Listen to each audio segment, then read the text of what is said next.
Mientras estudiamos la Biblia, tomémonos un tinto y seamos amigos. Un momento para saborear la palabra de Dios y un delicioso café colombiano. Un tiempo para el crecimiento espiritual. Con el pastor Víctor Manuel Buitrago. El camino de Balaán. La historia de Balaán en Números es muy interesante y pertinente para nuestros días. Balaán es contratado para maldecir a Israel. Balac, quien era el rey de Moab, contrata a Balaán, un adivino o profeta, para maldecir a Israel porque temía que este pueblo lo derrotara. Balaán consulta a Dios, quien le prohíbe maldecir a Israel porque es un pueblo bendito. Balaán obedece a Dios. Aunque inicialmente Balaán parece obedecer a Dios, su corazón no está completamente alineado con la voluntad de Dios. Balac insiste y Balaam vuelve a consultar a Dios, quien le permite ir, pero le advierte que solo hable lo que Dios le diga.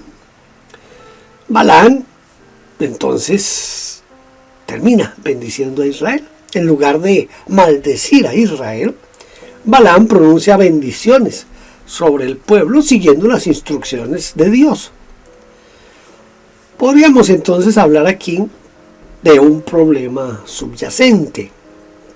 Aunque Balaam no maldijo a Israel directamente, más adelante, cuando leemos en Números 31, Moisés dice que, o nos revela allí, que Balaam aconsejó a Balac cómo hacer que Israel pecara, induciéndole a la idolatría y a la inmoralidad con las mujeres moabitas.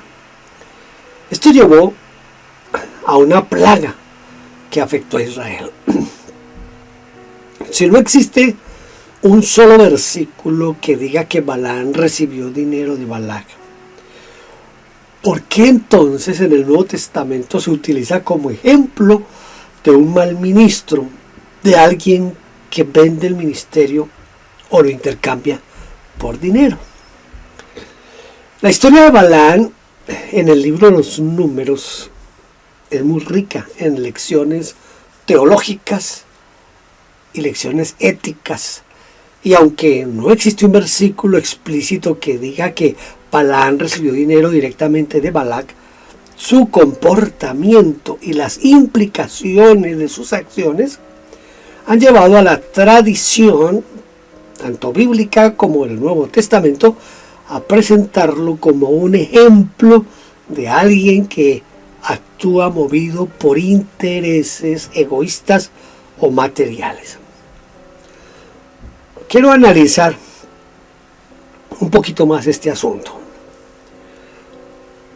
Miremos ese contexto de la historia de Balaam.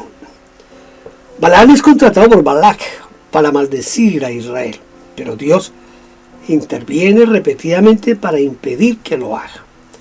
Aunque Balaam obedece a Dios en cuanto a no maldecir a Israel, su disposición inicial a ir con los mensajeros de Balac revela la ambigüedad moral que tenía Balaam.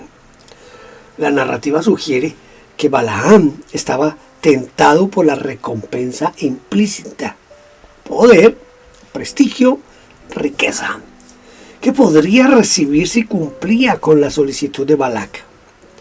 En Números 22:18, Balaam dice a los mensajeros de Balac: aunque Balac me diese su casa llena de plata y oro, yo no podría hacer cosa alguna, ni grande ni pequeña, que vaya contra el mandato del Señor mi Dios.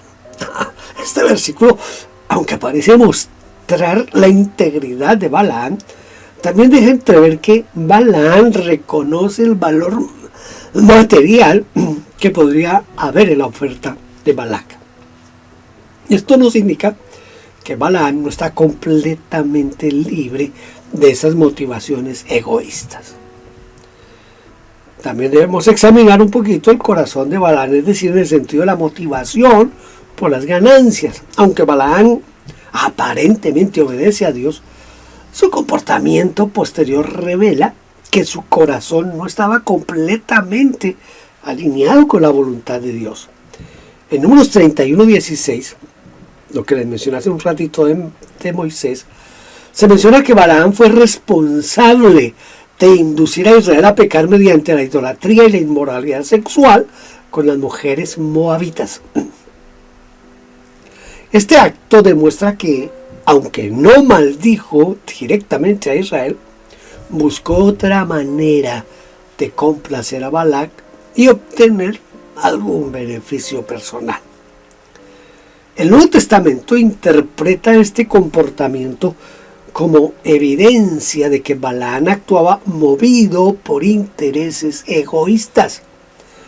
En lugar de ser un profeta fiel que busca únicamente la gloria de Dios, Balaam permitió que su codicia y deseos terrenales influyeran en sus decisiones. Miremos algunas referencias en el Nuevo Testamento. El Nuevo Testamento cita a Balaam como un ejemplo negativo de un ministro que pone sus propios intereses por encima de la voluntad de Dios. Miren, las referencias claves son estas. En la segunda carta de Pedro, capítulo 2, versículos 15 y 16, dice: han abandonado el camino recto y se han extraviado, siguiendo el camino de Balaam, hijo de Beor, quien amó el premio de la maldad. Aquí se enfatiza que Balaam estaba motivado por ganancia deshonesta, dice el premio de la maldad. En Judas 1:1 dice: ay de ellos, porque siguieron el camino de Caín y se lanzaron por lucro en el error de Balaam. Esta referencia vincula a Balaam con la búsqueda de beneficios personales a costa de la verdad y de la justicia. Pero quizás el pasaje más revelador es Apocalipsis 2:14, donde se nos dice que en la carta a la iglesia de Pérgamo se menciona específicamente que algunos cristianos habían seguido la doctrina de Balaam, refiriéndose a cómo Balaam enseñó a Balac a seducir a Israel para que pecara. Esto subraya que Balaam no solo buscó beneficios materiales, sino que también comprometió su ministerio al promover el pecado. Ahora, ¿por qué se asocia a Balaam con la simonía? Aunque no hay un versículo que diga explícitamente que Balaam recibió dinero de Balac, su comportamiento es interpretado como un ejemplo de simonía, es decir, el uso del ministerio religioso para obtener beneficios materiales. Los autores del Nuevo Testamento probablemente veían en Balaam un símbolo de aquellos que, aunque profesan servirle a Dios, están dispuestos a comprometer su integridad por ganancias personales. Esta interpretación se basa en varios elementos de la historia. Por ejemplo, esa disposición inicial de acompañar a los mensajeros de Balac a pesar de las advertencias divinas. También hay que tener en cuenta el reconocimiento implícito del valor material de la oferta de Balac. Esa participación indirecta de Balaam en la seducción de Israel hacia la idolatría, lo que podría haber sido una forma de complacer a Balac y asegurarse algún tipo de recompensa. Lo más seguro era que era monetaria. Todo lo que leemos en la Biblia debe traer una lección teológica, ¿verdad? La historia de Balaam entonces nos sirve como una advertencia sobre los peligros de permitir que los deseos egoístas y las ambiciones materiales contaminen el ministerio o la relación con Dios. Aunque Balaam pronunció palabras inspiradas por Dios, su corazón no estaba completamente entregado a Dios. Esto resalta la importancia de la integridad y la pureza de intención en nuestro servicio hacia Dios. En resumen, aunque no hay un versículo que afirme que Balaam recibió dinero directamente, su comportamiento y las consecuencias de sus acciones lo convierten en un ejemplo emblemático de alguien que priorizó sus propios intereses sobre la voluntad de Dios. Por eso el Nuevo Testamento lo utiliza como una advertencia contra la corrupción espiritual y la búsqueda de ganancias indebidas en el ministerio. Tengo aquí una pregunta, y es ¿por qué el Nuevo Testamento afirma, o el Nuevo Testamento utiliza a Balaam como una advertencia contra la corrupción espiritual y la búsqueda de ganancias indebidas en el ministerio, siendo que Balaam, antes de ir, consulta a Jehová y en cada ocasión pide dirección divina? Además, Balaam fue claro con Balac que él no quería su dinero. Yo sé que esta es una pregunta un poco complicada, pero a la vez nos ayuda a discernir este asunto. Esta observación de que Balaam consultó a Dios en varias ocasiones y afirmó públicamente que no haría nada contrario a la voluntad divina, incluso cuando Balac le ofreció recompensas materiales. Sin embargo, el Nuevo Testamento interpreta la historia de Balaam como un ejemplo negativo debido a varios factores que van más allá de las apariencias superficiales de obediencia. Analicemos esto con un poquito de más detalle. ¿Qué tal si pensamos en la ambigüedad moral de Balaam? Aunque Balaam consulta a Dios y afirma que no hará nada contra su voluntad, su comportamiento revela cierta ambigüedad moral. Por ejemplo, esa disposición inicial para ir con los mensajeros de Balac. En Números 22:20, Dios permite que Balaam vaya con los mensajeros de Balac, pero advierte que solo debe decir lo que Dios le ordene. A pesar de esta advertencia, Balaam parece actuar con prontitud, lo que sugiere que estaba tentado por la posibilidad de obtener algún beneficio personal. El episodio del ángel y la burra nos enseña mucho. En Número 22, del 22 al 35, el ángel del Señor se interpone en el camino de Balaam, mostrando que él estaba actuando de manera imprudente o incluso desobediente al seguir con el viaje. Este incidente revela que, aunque Balaam decía obedecer a Dios, su corazón no estaba completamente alineado con la voluntad de Dios. Estos detalles implican que Balaam no era completamente sincero en su entrega a Dios, sino que estaba influenciado por motivaciones ocultas. Mira las palabras de Balaam sobre el dinero.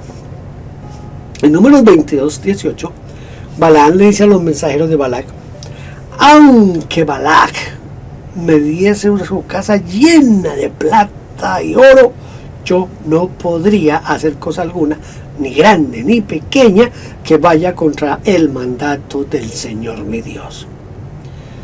Esta declaración parece mostrar integridad, pero también puede interpretarse como una forma de justificación propia. Al mencionar explícitamente la posibilidad de recibir riquezas, Balaam revela que está consciente del valor material de la oferta de Balac, lo que sugiere que su mente estaba un poquito atraída, no estaba libre, completamente libre de codicia. Además, aunque Balaam declara que no hará nada en contra de la voluntad de Dios, su disposición a acompañar a los mensajeros de Balac indica que estaba dispuesto a explorar hasta dónde podría llegar sin cruzar una línea, esa línea de la voluntad de Dios. Esto muestra una falta ante un total compromiso con la voluntad de Dios. ¿Y qué si pensamos en el papel que tuvo Balaam en la seducción y caída de Israel? El aspecto más grave de la historia de Balaam es su participación indirecta en la seducción de Israel hacia la idolatría y la inmoralidad sexual, la que les mencioné que Moisés hace en Números 31. Aunque Balaam no maldijo directamente a Israel, sí se ideó un plan para debilitar al pueblo mediante el pecado. Este acto demuestra que Balaam estaba dispuesto a usar su sabiduría y habilidades para complacer a Balac y posiblemente obtener algún tipo de recompensa personal. Este comportamiento es visto como una traición a su papel como profeta de Dios. En lugar de ser un instrumento de bendición y guía espiritual, Balaam se convirtió en un instrumento de corrupción y pecado. Esta acción posterior es clave para entender por qué el Nuevo Testamento lo presenta como un ejemplo negativo. El Nuevo Testamento utiliza la historia de Balaam como una advertencia, porque se ve en ella un patrón de comportamiento que puede surgir entre los líderes religiosos. Es decir, está hablando de simulación de piedad. Aunque Balaam parecía obedecer a Dios y buscar su dirección, sus acciones revelaron que su corazón no estaba completamente entregado a Dios. Esto sirve como una advertencia contra la hipocresía espiritual. Aquellos que profesan servir a Dios, pero buscan beneficios personales bajo la apariencia de la piedad. Ahora, ese compromiso con el pecado, mire, el hecho de que Balaam ayudó a Balac a seducir a Israel al pecado, muestra que estaba dispuesto a comprometer su ministerio por intereses egoístas. Esto resalta el peligro de permitir que la codicia o el deseo de ganancias influyan en el servicio a Dios. ¿Qué lección podemos extraer aquí para los líderes cristianos? Mire, las cartas del Nuevo Testamento están dirigidas a iglesias, a comunidades cristianas y a sus pastores, sus líderes. La referencia a Balaam sirve como una advertencia para que los ministros no usen su posición para obtener beneficios personales o promover el pecado. Se me ocurre aquí, por ejemplo, la política. En el Nuevo Testamento, el camino de Balaam no se refiere únicamente a la historia que se nos narra en Números, sino a un patrón de comportamiento que incluye codicia, porque aunque Balaam no recibió dinero directamente, su disposición a consultar a Dios repetidamente, después de que ya le había dicho que no maldijera al pueblo de Israel, sugiere que estaba buscando una manera de complacer a Balac y obtener algún beneficio. También la corrupción, esa corrupción espiritual. Balaam usó el conocimiento de Dios para fines egoístas, incluso si no lo hizo de manera directa, pero su consejo, ese consejo posterior, muestra que estaba dispuesto a dañar al pueblo de Dios para obtener una ganancia personal. Así como tratando de concluir un poquito esta parte, yo veo aquí una advertencia contra la doble moral. La historia de Balaam no se trata solo de si recibió o no recibió dinero de Balac, sino de su actitud interior y sus acciones. Aunque consultó a Dios y declaró públicamente su intención de obedecer, su comportamiento reveló que estaba influenciado por deseos egoístas y una falta de total compromiso con la voluntad de Jehová de los ejércitos. Por eso, El Nuevo Testamento utiliza a Balaam como un ejemplo de advertencia contra la corrupción espiritual y la búsqueda de ganancias indebidas en el ministerio. La lección principal es que no basta con aparentar obediencia a Dios. Es necesario tener un corazón completamente entregado a Él y evitar cualquier compromiso con el pecado o los intereses personales, sin tratar de ocupar el lugar de un juez, y mucho menos el de Dios. Yo puedo afirmar que los nuevos apóstoles y profetas que se han levantado en las 2 últimas décadas, ellos siguen el camino de Balaam.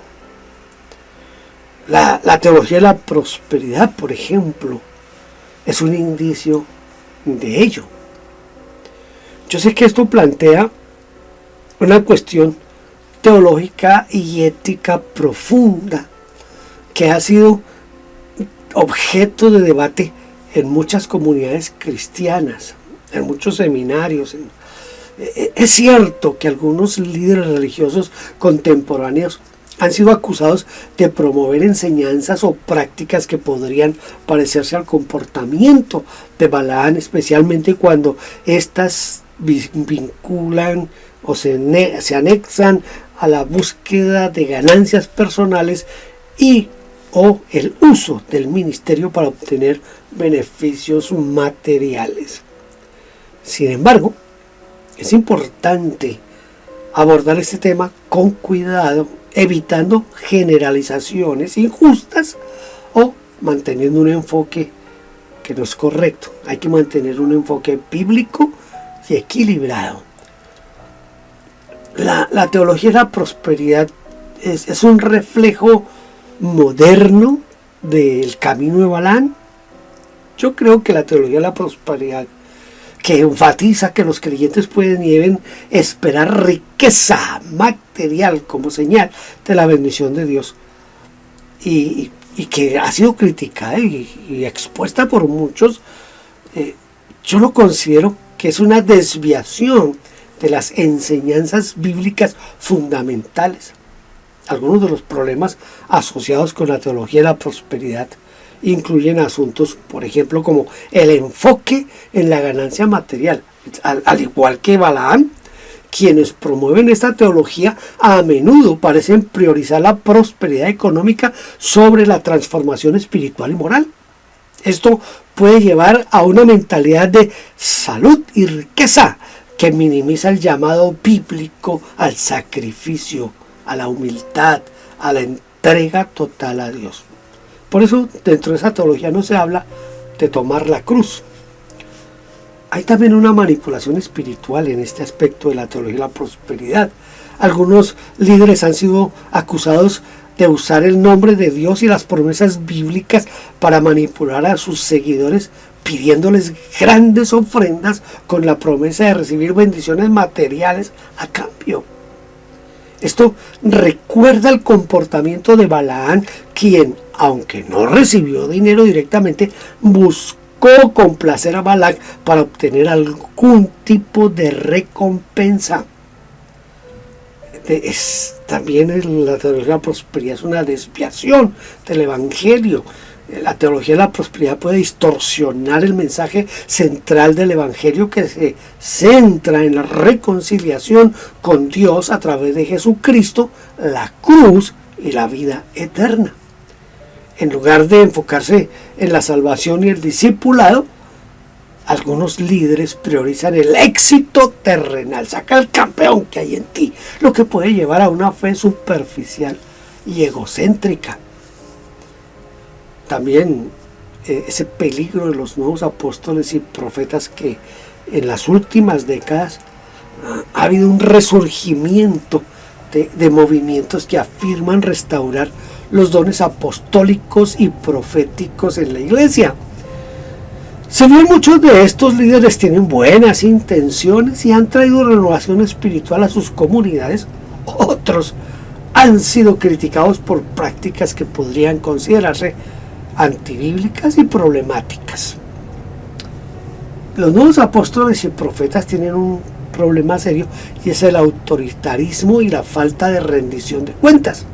Algunos de los nuevos apóstoles y profetas han adoptado estilos de liderazgo autoritario, exigiendo obediencia absoluta de sus seguidores sin someterse a la autoridad de otros líderes o a estructuras eclesiásticas. Ellos son los jefes y a ellos nadie los gobierna. Esto puede llevar a abusos de poder y explotación financiera. Además, ellos se han encargado de hacer un énfasis en el espectáculo. En algunos casos, los milagros, las profecías y las experiencias sobrenaturales son presentadas como pruebas de legitimidad espiritual, pero a menudo carecen de fundamento bíblico sólido. Esto puede crear una mentalidad de magia espiritual que se parece más al comportamiento de Balaam, quien también usaba su don profético para fines egoístas, ¿no? Entonces, que al ministerio, se parece más al ministerio de Balaam que al ministerio de Jesús o de los apóstoles.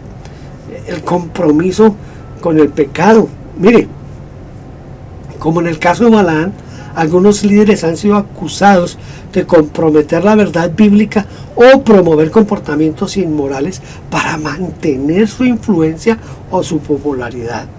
Esto incluye justificar conductas contrarias a la ética cristiana en nombre de la libertad o de la gracia. Hay una advertencia desde la perspectiva bíblica. El Nuevo Testamento advierte repetidamente contra el abuso del ministerio y la búsqueda de ganancias indebidas.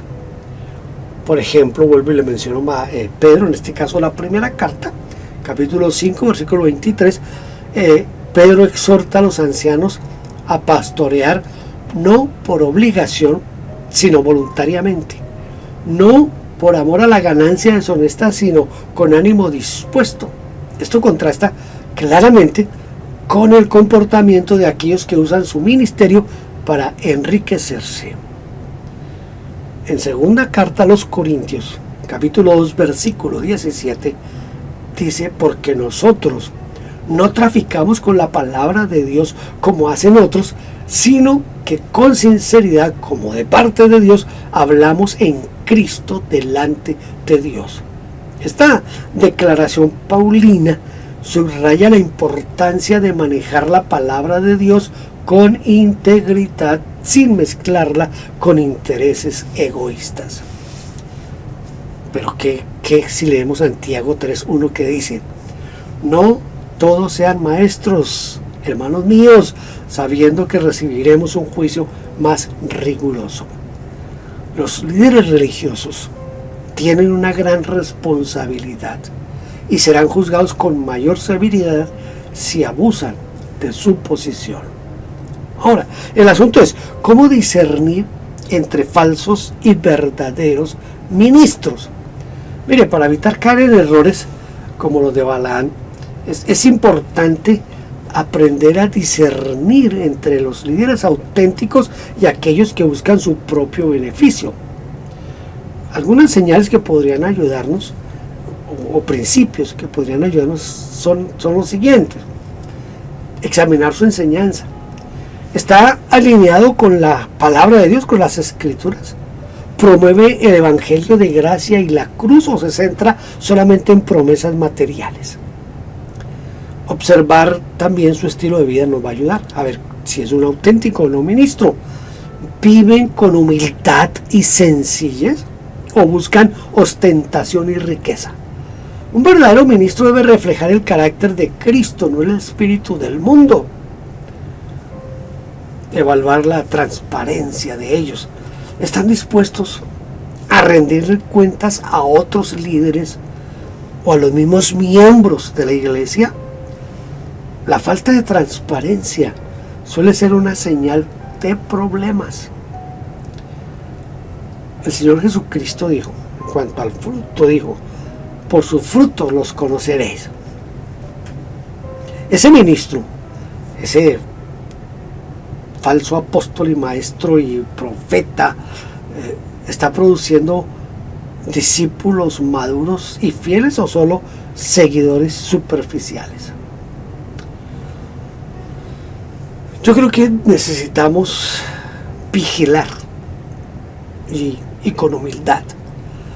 Es muy válido señalar similitudes entre algunos líderes contemporáneos y el comportamiento de Balaam, especialmente cuando promueven enseñanzas o prácticas que priorizan las ganancias materiales sobre, escuchen, la obediencia a Dios. Sin embargo, es importante recordar que no todos los líderes que se identifican como apóstoles y profetas siguen este camino.